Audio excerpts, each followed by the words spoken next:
Meredith told me that I needed to have 3 topics, right? So I'm only going to do 3 recovery topics, but before we do 3 recovery topics, how many of you guys have not heard my 3 bucket speech? Okay, there's quite a few, so it's worth it, all right? The 3 bucket speech, and it's very quick. The way I look at guys is in 3 buckets, all right? There's the guys that really want the program, all right? That are looking at it and saying, I need to change my life. And they're willing to do anything. They're willing to do anything and go to the great lengths to change their lives. I can see that. I see guys with sparkles in their eyes when they come through the door. And to be honest with you, there's probably half a dozen guys in that bucket. The big bucket is guys that are like, I don't know. And you know what? Everybody tries to bullshit me, right? I see right through the bullshit. Because I see what they're doing as far as going to extra meetings, how they're calling their sponsor, how they're doing their steps. I mean, I talk to the sponsors quite a bit, and they tell me, they give me a report card. I also know the guys with Cupcake Sponsor. You know what Cupcake Sponsor is? That's a really soft sponsor who basically doesn't challenge you. And there's 3 or 4 sponsors out there that are Cupcake sponsors, and you all know them. And we say, oh, I want him. Because I don't want to do that work. I want to do the easy and softer way. Right? I don't want him to challenge me, so I'm going to have to change and start looking at things in a different way. So there's guys in the bucket who are like, oh, I don't really care, blah, blah. And you know what? I'm okay with that. But the problem is we got more renters. Josh, you were here 2 years ago. How many renters did we have? We have 1, Eugene. Now we have 14, 15. We're going to get 2 more. So pretty soon, half the population are going to be renters. Which means you guys that are paying rent, any little fuck up, boom, you're out of here. Because I'm getting calls from Austin Streets, Homeward Bound, AA groups. The Texas convention is in a month, so you guys ain't paying rent, and I don't see that in you. Hey, go out, have fun, party your ass off, don't give it, you know, I understand where you're at. You aren't ready to change your life. You're just fucking around. But I'm going to use your bed for somebody that really wants it. Who's going, you know what? I'm sick and tired of this shit. I'm sick and tired of my life. I'm in jail. I just got out of jail. Or, you know, I had near-death experience. It's funny. We had a guy in here, great guy, good worker, but he never got it. He never got it. You know, he told me, he said, in the last 5 years, 3 near-death experience where he flatlined on OD. And he's probably fucked up right now. All right?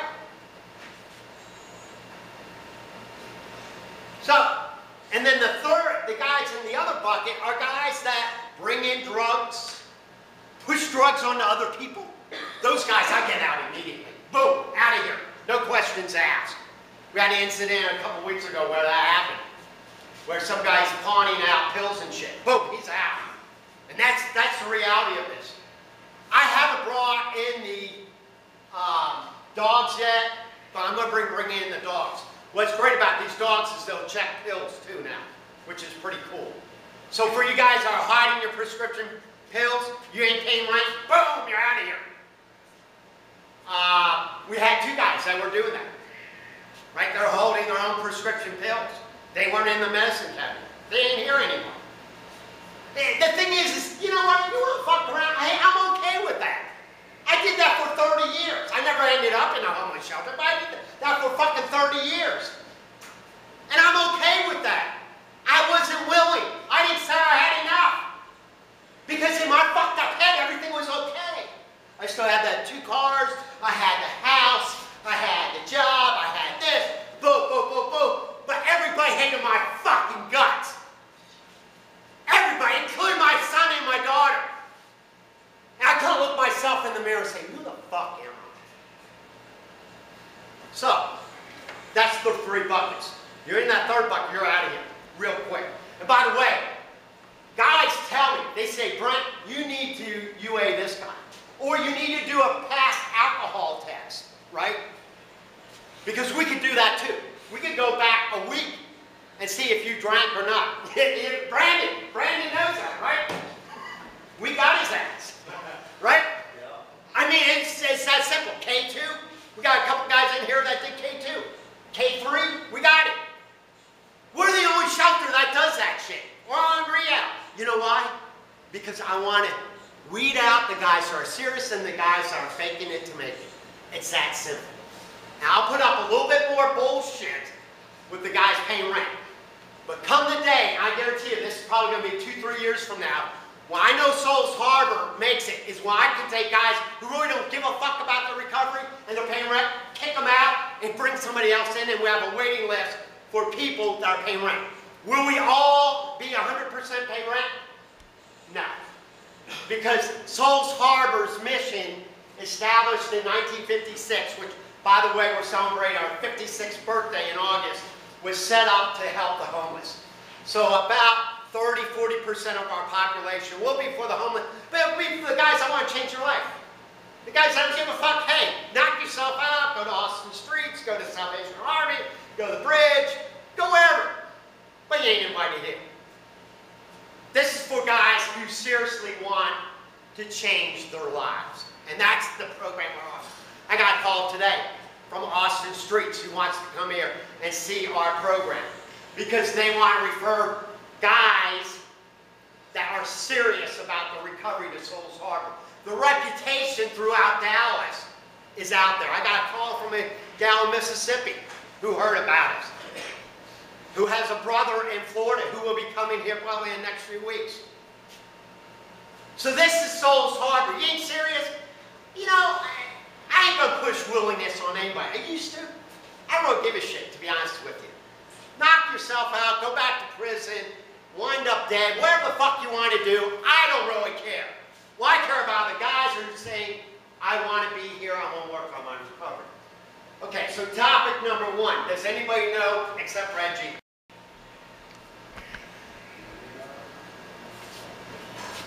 What's Sunday? Mother's Day. Yeah, a few guys, 3 or 4 guys. It's Mother's Day. The rest of the guys don't give a fuck. Right? That's what we want. We don't give a fuck. This is how much I spent on my mom on a yearly basis. This is what I spent on drugs and booze. Drugs and booze. All right? And you know what? These numbers are too low. Too low. I spent a lot more money on that. I got a DWI in 2003, August of 2003, and then I didn't drive anymore. I mean, I drove when I was sober, but what I did was I called a taxi. All right? So I could go back to my car and get drinks. I had to go to the bar. And some bars charge $6–7 a pop for a drink. Right? So this is how much I spent. I think it's the low end. But this year, I forgot my mom's birthday. Right? I was so fucking drunk, I forgot her birthday. How many of you guys forgot that it was Mother's Day? How many of you guys are going to send Mother's Day cards? Right? How many? In fact, everybody on restriction is going to do this fucking exercise. You're going to figure out how much you spent and then how much you spent on your mother or father. Or if you have kids, how much you spend on your kids each year. Because you know what? That shows me how self-centered I was. How self-centered. In fact, the asshole that got canned this week, you know what's bad about him? You know what it looks like? Where's he? It's zeros here, right? This is all zeros what he spent on his mom. And guess what else he did? I got the marker card. I'm going to do it right. He stole from his mom. Stole from his own mom. The mom that gave him birth. Did he give a fuck? No, he said, Happy Mother's Day. That's what we do drinking, drugging, taking those pills. We don't give a fuck about the person that gave us birth. All we care about is this column. Let's get fucked up. Let's get fucked up. Right? So here is 0, 0, 0, 0, 0. But you know what? 2003, I don't know what happened. He said, minus $10,000. He stole, him and his brother stole $60,000 from his fucking parents. His mother. Because their father's dead. Right? Do this. Do it on your sisters. Right? Do it on your sister. If your mom and dad's dead, do it on your sister or your kids. And you'll come up with the same fucking deal. You know, some guys say, Frank, you go over the top. You yell, you scream, I turn you off. Well, you know what? Fuck you. Fuck you. I've had many guys that said, Brent, we love when you're animated. Because when you're animated, that means you care about every single guy in this room. And I do care. I want you guys to change your lives. I don't want you to be sitting there, oh, fuck him, fuck him. I want you to get through your thick skull of what the fuck you're doing out there. That's what this exercise is. It's basically saying, happy fucking Mother's Day on Sunday. And we've all done it. We've all neglected our mother, our father, our own children, our own flesh and blood. So that's why I get animated. Because you know what? I'm so far from the drink and the drug and the pill, but there's probably 30 guys here that are so close and they don't even know it. If I gave 30 of you guys $500, boom, you'd be out of here. You'd have your crack, your fucking meth, your liquor, whatever the hell your choice is. And would you even take $1 of that dollar to buy a fucking Mother's Day card for your mom? Fuck no, you wouldn't. Because that's the way we are. Once we start this disease, we don't stop. We don't stop. And we don't think of others.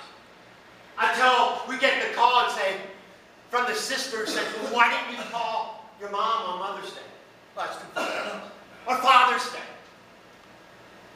This is the way we roll. This keeps me sober. Just thinking of this shit. Right? I treated my mom, who gave me birth, who brought me into this world, and this is the way I treat her. And this is one of many examples. Because this addiction, you know who we hurt the most? We hurt the people we love the most. And the people that love us the most, we hurt the most. That's the way this disease works. But once we start drinking or drugging or whatever it is, do we care about it? Shit, no, I'll take that weed. I'll hit that weed, I'll be fucked up, and who cares about my dad and all that shit? This is reality. The reality is I think I did this exercise, I did over $2 million. Direct and indirect costs. Over 30 years. That's a lot of fucking money. You do the exercise. But every time you do that, you don't think of that. All you think about is, oh, I got to get out of this pain. I got to escape. Right? But once you start that, you can't stop. Because if you could stop, you wouldn't be here. That's reality. So that's topic number one. Well, before we go to topic number one, here we go. Here's an email from a mother I got today. All right? This is Thursday, Friday, 4 days before Mother's Day. My son is 18 years old. He has been in and out of rehab 3 times in the last 3 years. I honestly don't know if there's any hope for him. And he's only 18. Any hope for him? Can you help? Big question mark. If you can't help him, I'm going to kick him out of the street. He has put myself and his youngest brother, his little brother, in danger with his addiction by lying and stealing. Lying and stealing. That's this disease. I got this today. Today. And this lady's willing to pay rent. What do you think I'm going to say? Hell yeah.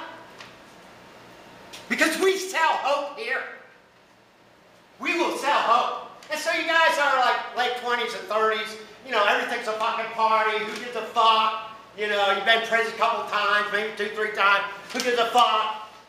Get the fuck out of here. Because you're wasting a bed for a kid who has no hope, whose mother's willing to pay for it. Okay, topic number